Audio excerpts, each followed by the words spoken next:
We're going to run the country until such time as we can do a safe, proper, and judicious transition. It's not running, it's running policy. The policy with regards to this. Don't ask me who's in charge, because I'll give you an answer and it'll be very controversial. What does that mean? It means we're in charge.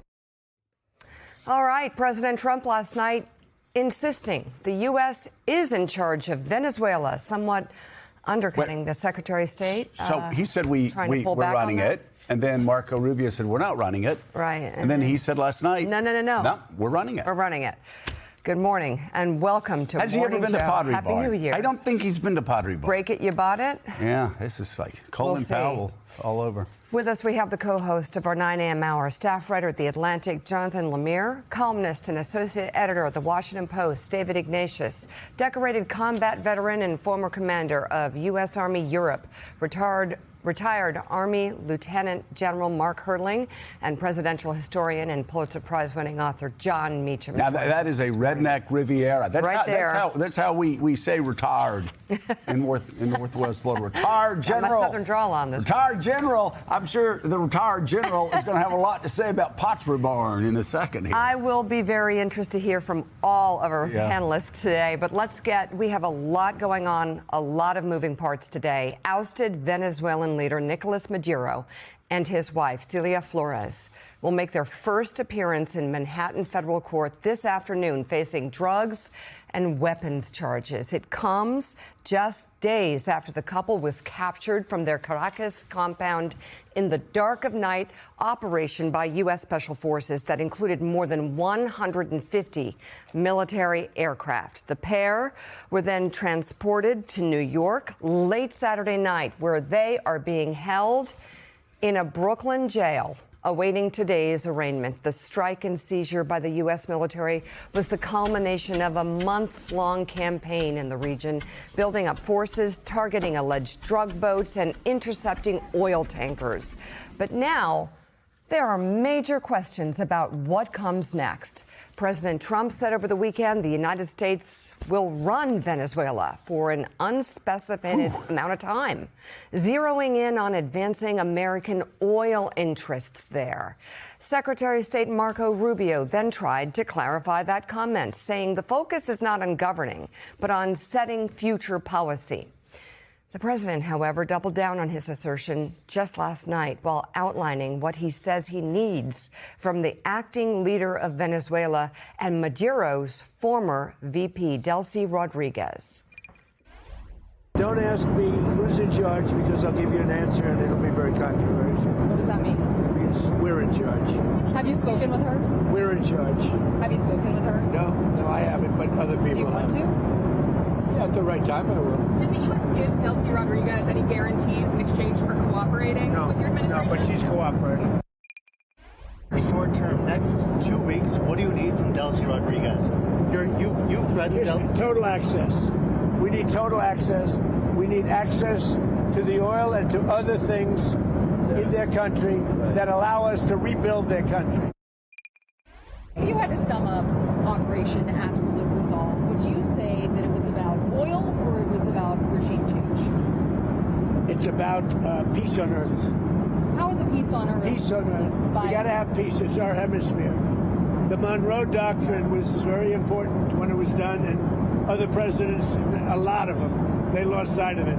I didn't lose sight. But it really is, it's peace on earth. You know, it is stunning. It's breathtaking talking about we own this place. It reminds me of what George W. Bush said, and I looked it up on May the 1st, 2003.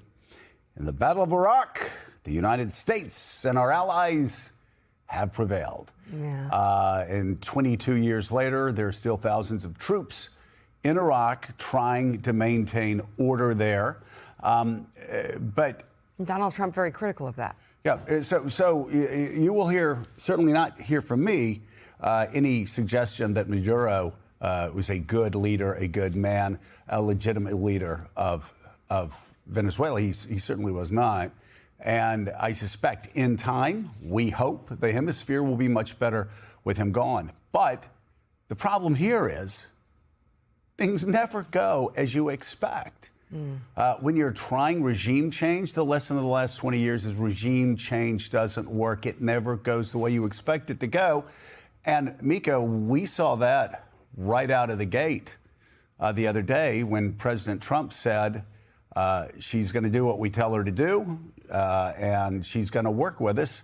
And then immediately after that, Delcy Rodriguez delivered a much different statement. Yeah, well, last night she said one that reads in part, quote, "We invite the U.S. government to collaborate with the U.S. on an agenda of cooperation oriented toward shared development within the framework of international law to strengthen lasting community coexistence."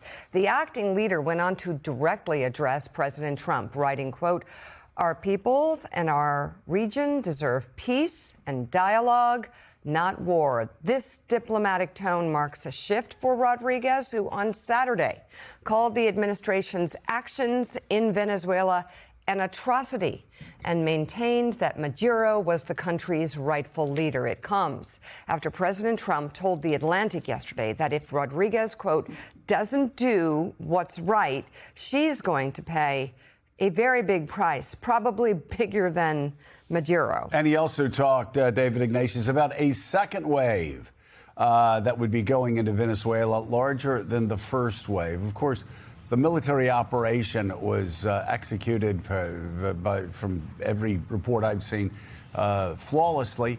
But let's talk about what we've learned over the past 20 years and the concerns that I think most Americans share with me. Not that Maduro's been taken out, but what happens next?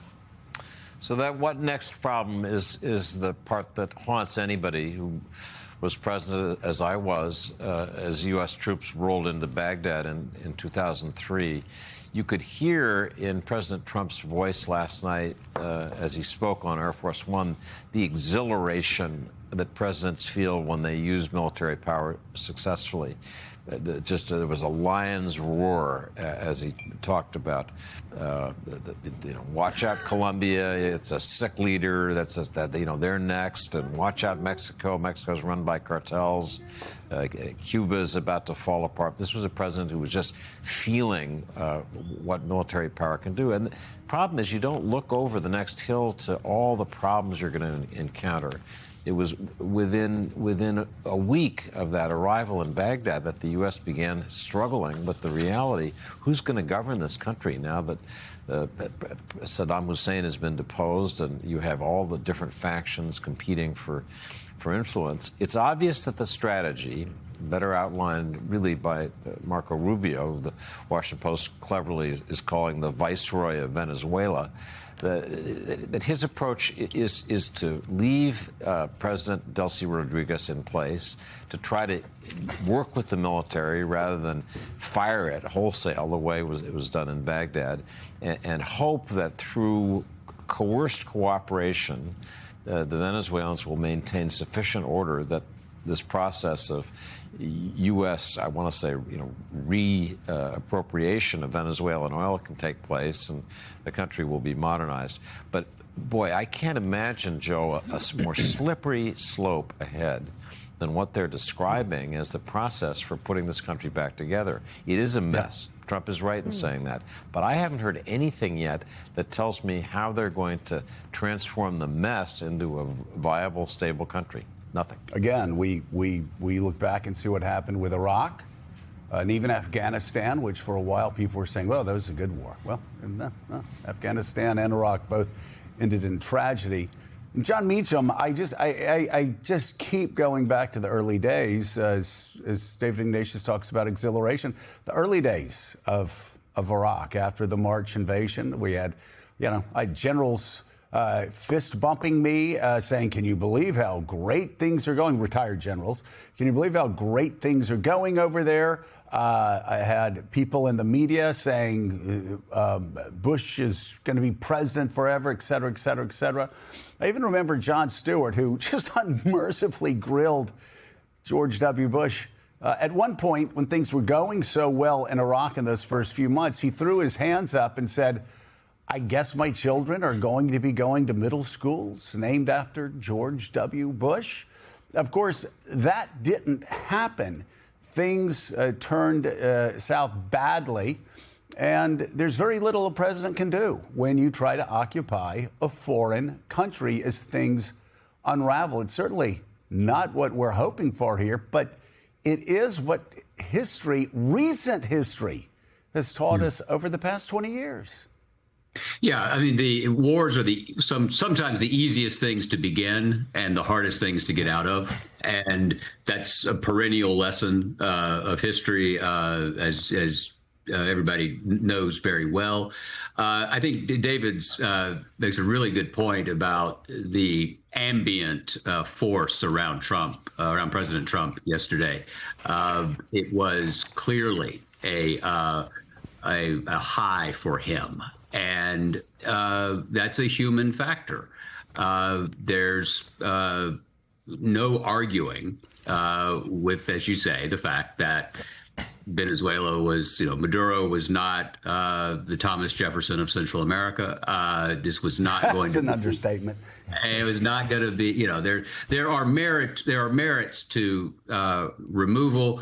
And I don't think we do ourselves any favors by reflexively, no one here is, reflexively denouncing anything President Trump does. That's not a responsible reaction of citizens. What is very clear is that we have now taken on an enormous burden. It is going to be something President Trump believes that the pictures you were just showing of Maduro in custody will be a signal around the world to every potential strong man, strong person, that be careful, you could be next. That's an intoxicating message to be sending. And so in some ways, there's a test not only about what happens in Venezuela right now, but what does the administration do with this sort of surge of self-capital? Will this encourage them? I was struck by Secretary Rubio saying, if I were in Cuba and in the government, I would be worried. That wasn't wildly subtle, right? The last point here is that this is why presidential elections matter. People can argue all they want about, there wasn't the right authorization, there wasn't the international law. Look, there's a precedent, as we all know, for almost any kind of military intervention. And so you can argue the merits of that, but it is the fact. That's why presidential elections are so central. Yeah, no doubt about it. John, Jonathan Lemire, we heard John Meacham talk about the audience of dictators and thugs around the world. There are two audiences here. There's a foreign policy audience. There's what this message sends abroad to allies and adversaries. And that's a mixed signal, but it certainly does put adversaries on notice. But there's also the message to Middle America, and I just want to rewind the tape. It's kind of hard after something this momentous happens, but I want to rewind the tape back to the government shutdown. And what were we talking about constantly? The president was overseas. He was focused on the Middle East and positive things in the Middle East. He was focused on Asia on a trip that I said at the same time, two things can be true at once. That was important for the president to do. At the same time, Republicans at home were rightly concerned that people in Middle America would say he's taking his eye off the ball. When's he going to come home? When's he going to start being concerned about government shutdown, the economy, affordability, et cetera, et cetera, et cetera? As I've heard insiders, and as certain news anchors would say, elites and academics talk about this, I've heard them talking about, well, whether this is good for the United States, which is actually what they should do. But politically, I just sit there thinking as a politician, former politician, about swing voters who have seen the president in the Middle East, who've seen the president in Asia, and now they're watching football over the weekend. They're not doing what we do and watch news all weekend. And they're seeing another war. And I promise you, the politician in me knows They're not going, yay, we're getting involved in another war. And now they're talking about invading Cuba. Politically, this will likely accelerate the affordability issue and challenge that Republicans had during the government shutdown. When you talk about health care, when you talk about home heating prices, when you talk about all of these issues that are at front of mind of Americans. I guarantee you, Maduro is not front of mind. I guarantee you, most Americans haven't looked to see where Venezuela exactly is on the map. Fundamentally, so many Americans in recent days, even Trump supporters, will look at this and go, how does this make my life better? Like, why? What's the point of this? And it does, Joe. And that's what they need. That's what the president will need to explain. How does this make their lives better? And there's been no effort to do so outside of making some American oil companies better, their lives better. There's been no interest to suggest to their average American that things have improved for them. It also will, to your point, reinforce this idea that we've been chronicling on the show for the last month or two, and I've written about it, just this idea that he's in a bubble, that he seems to have lost touch with what got him elected. And they're on Air Force One, and David Denesh started to go through the list. Just in that one gaggle on Air Force One last night, he issued threats, not just a second wave of Venezuela, Cuba, Colombia, Mexico, Iran, and the administration's really turned up the heat about Greenland again, too. Again, owned by Denmark. That's part of the European Union. There is a lot that he is focused on overseas right now, and that's not necessarily what Americans want, because polling from late last month, pre-operation, painted a pretty clear picture of how Americans view the situation in Venezuela. According to The Economist and YouGov, 60% said they opposed the United States using military force to invade Venezuela. Just 19% supported the idea. 52% opposed using American military force to overthrow Maduro. 22% supported it. And 74% said President Trump should first seek congressional approval to use force in Venezuela. We should note, of course, he did not do that. A Gang of Eight briefing is scheduled for later today. So 3 out of 4 Americans said if he's going to do this, he needs to go to Congress first. That's what it said. And the majority of Americans did not approve of any action at all. But if you're going to do it, talk to Congress. He has not done so. This administration continues to just blow past any idea that they need to consult the other side of Pennsylvania Avenue.